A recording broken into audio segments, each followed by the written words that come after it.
Hi, everyone. My name is Joe Bladek. Welcome to Canadian Mortgage Weekly, Canada's weekly mortgage video news podcast.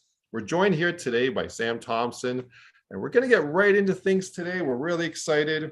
Got a planned episode today for Cashback Mortgages. Sam, I know I love cash. Don't you love cash? Absolutely. And you know who else does? Our clients who go for a cashback mortgage. It's a great option. So yeah, I'm excited to chat about, some of the products, what we see a lot of clients using those cashbacks for, and, how you can maximize having that cash by, using this specific mortgage product. I think it's a great addition to mortgage products for the month of June. Great stuff, Sam. Yeah, really excited about that. And we got a lot planned to talk about today. But one thing that we should know is that with mortgage products and cashback mortgages, having a cashback mortgage is actually really exciting. It's not often you go to the lawyer's office to sign mortgage paperwork and then you're giving them the down payment, you're giving them their fee, and then all of a sudden they're giving you cash back for taking the time to do all that. So one thing we want to go into today, Sam and I, is just to go into how these cashback mortgages work a little bit. And if you have any other questions or would like to know exactly how these cashback mortgages might benefit you, connect with Sam or myself, and we'll make sure we get right in touch with you to answer those questions. Mhm. But yeah, the cashback mortgages, Sam, they're usually done on a percentage on the mortgage amount. So tell us a little bit about how that works. Yeah, exactly. So, I mean, when you're chatting with us and we're setting up the mortgage, any cashback product, typically it's a range from 1 to 7%. It can vary depending on the lender, but it is a percentage of the mortgage that you're signing that you get advanced to you at closing. So again, as Joe was mentioning, it's that awesome feeling where you've given the lawyer all this money, but then you actually get to leave with some money in your pocket as the mortgage gets advanced. You do that final closing, you get some of that money back, and that goes directly to you. It's not, held in limbo or something that you have to really work for. Once it's set up, that'll be released and advanced at the closing date. Yeah, that's great. So usually that mortgage cashback, with some companies, it's a standard fixed amount. And with some companies, it's actually an amount that can be picked by the client. So as a client, you might need a cashback for any of the various purposes we will chat about in a few minutes, but it can be selected 1%, 2%. So if your mortgage amount is say 500,000 and you take a 1% cashback, you'll get a $5,000 check on closing. Pretty amazing. So that leads us into the second point here is those mortgages where we actually plan a cashback for the client. And that's where, we have a client, they may have a need.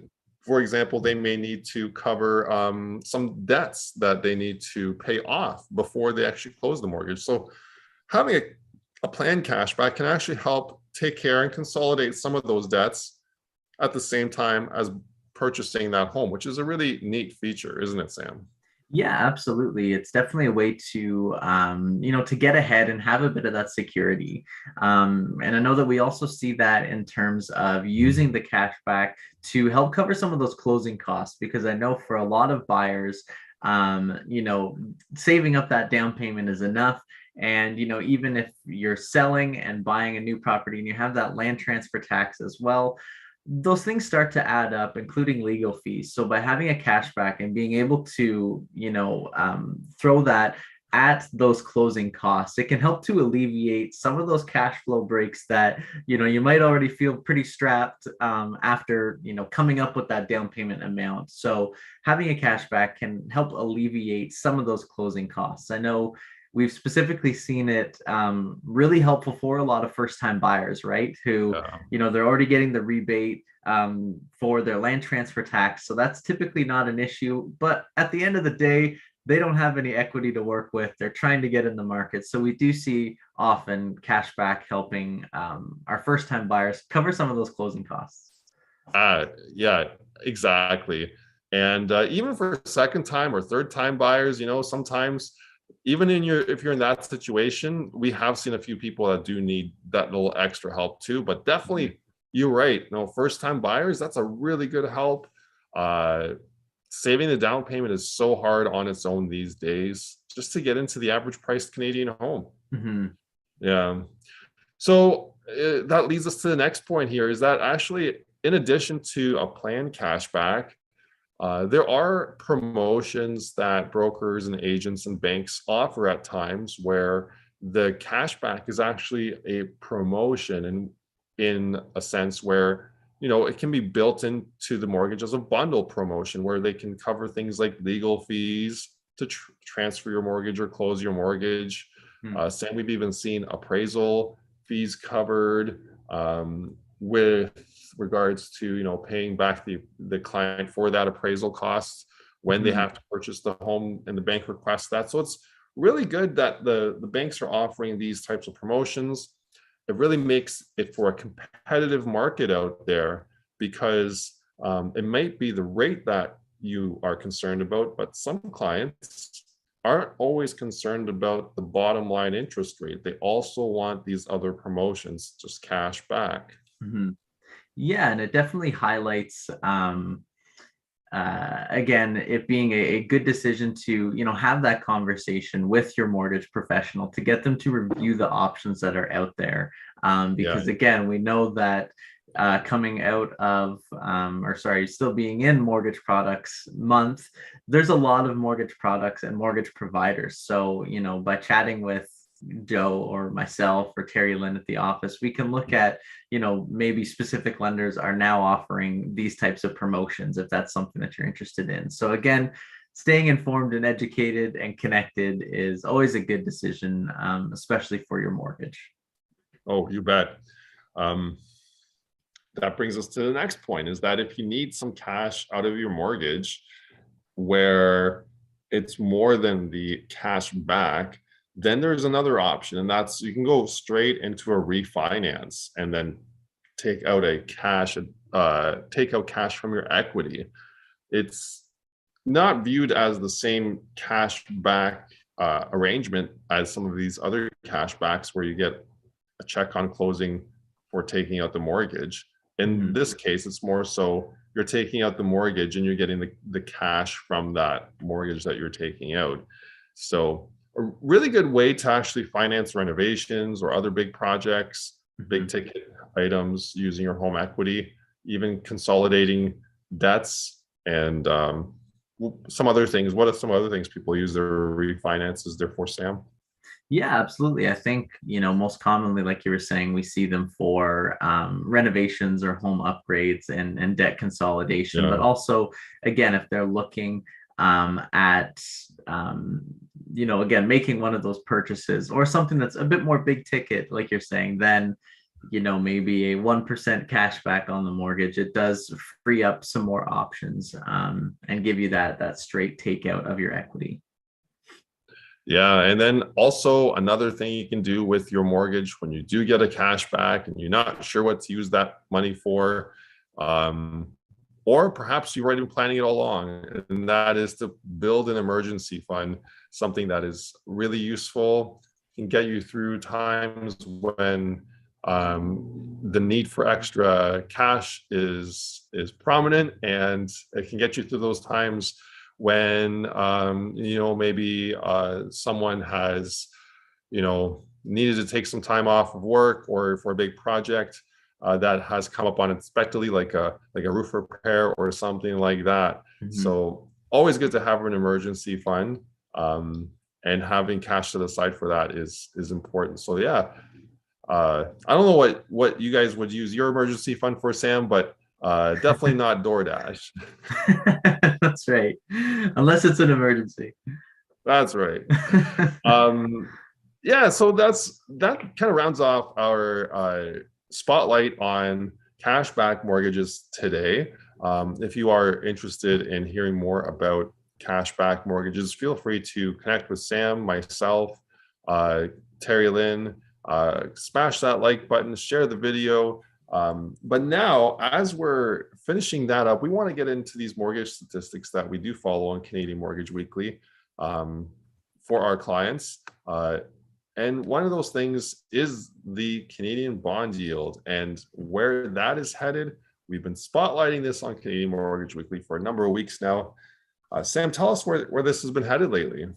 Yeah, as I shared the graph, you'll see an interesting change from what we have been presenting over last couple episodes, the last few weeks even. We've seen quite a surge in the bond yield, and currently we're sitting at about 3.18%.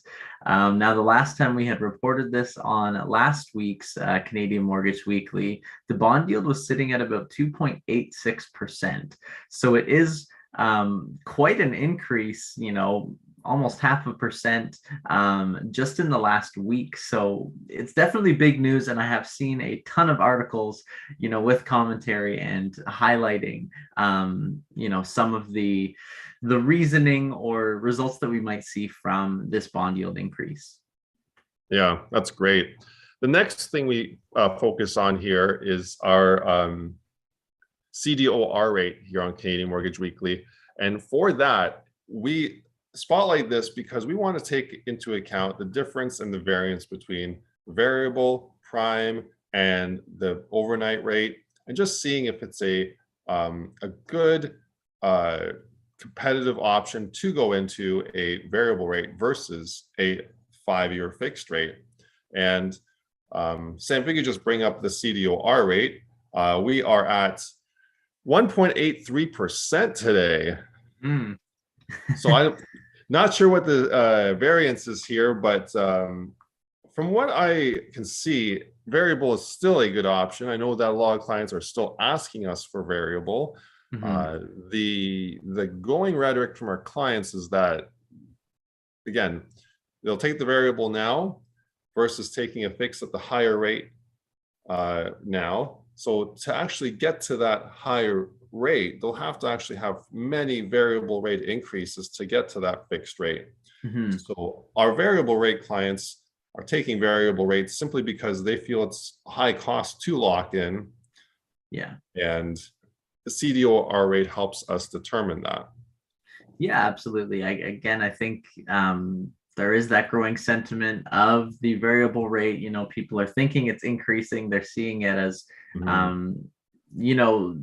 an uneasy factor to it. But again, when looking at the bond yield and what the fixed rates are doing and expected to doing, they're almost moving up in sequence as we're seeing the variable and overnight rate has had a couple increases.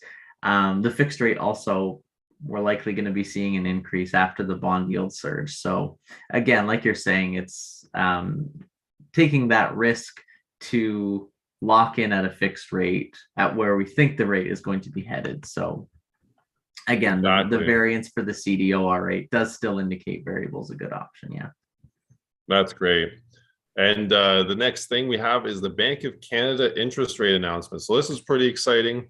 We just did it, the last announcement there, where the Bank of Canada did increase its overnight rate by 50 basis points. Now the Bank of Canada overnight rate sits at 1.5%. The slide says 1%, so that is an error. It should say 1.5%.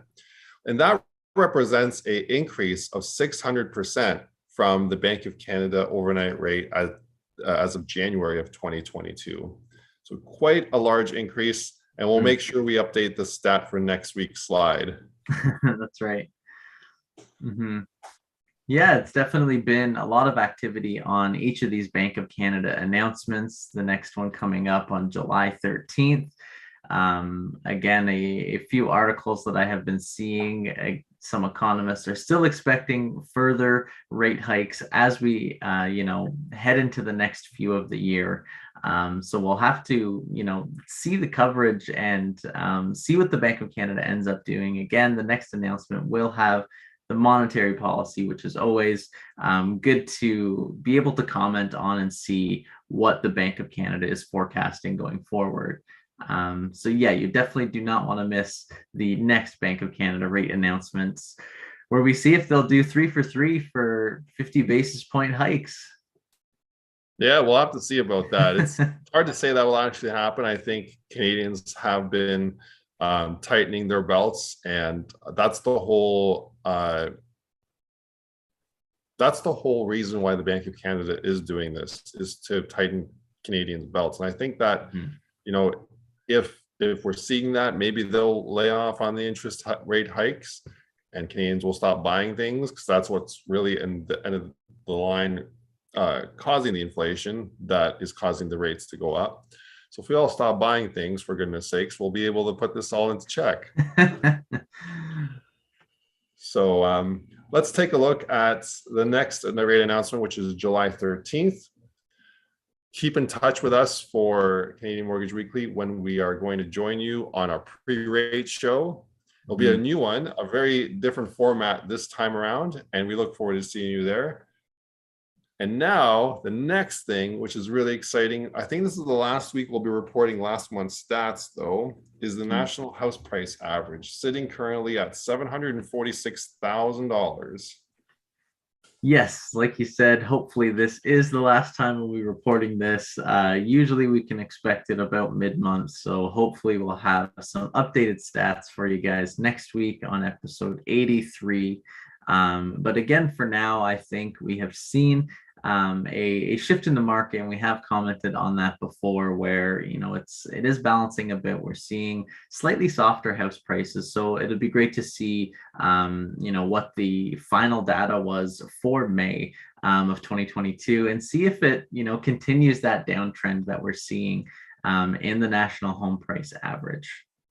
You bet. Yeah, with the national home price today, we're sitting at a income required of $155,000 for your household family income, and the minimum down payment would be $49,600 plus closing costs. So going back to the cashback mortgages and how important they are these days, getting an extra $5,000 to $10,000 or even $20,000 back on closing can be a huge benefit and can make a big difference.